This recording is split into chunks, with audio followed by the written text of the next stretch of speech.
మీరెప్పుడైనా హైవే మీద ప్రయాణిస్తూ ఉన్నప్పుడు మీకు ఇటువంటి రంగురాళ్ళు ఎదురయ్యాయా? అయితే అవి మనకి దేన్ని సూచిస్తాయి అనేటువంటిది ఇవాల్టి వీడియోలో మనం తెలుసుకుందాము. యెల్లో అండ్ వైట్ కలర్ రాయి మీకు ప్రయాణంలో గనక ఎదురైతే మీరు నేషనల్ హైవే మీద ప్రయాణిస్తున్నట్టు అర్థం. అలాగే green and white colour mile stone గనక మీకు ఎదురైతే మీరు స్టేట్ హైవే మీద ప్రయాణిస్తున్నట్టు అర్థం. అదే బ్లాక్ అండ్ వైట్ స్టోన్ గనక ఎదురైతే మీరు డిస్ట్రిక్ట్ రోడ్స్ మీద ప్రయాణిస్తున్నట్టు.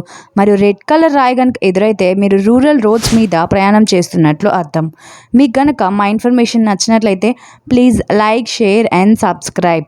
మనం కల్తీ పుచ్చకాయని తింటున్నామా లేక అసలైన పుచ్చకాయని తింటున్నామా అనేటువంటిది ఈ వీడియోలో తెలుసుకుందాం. మార్కెట్లో పుచ్చకాయ రంగుగా కనిపించడానికి ఎరిథ్రోసిన్ అనేటువంటి కెమికల్తో కల్తీ చేయడం జరుగుతుంది.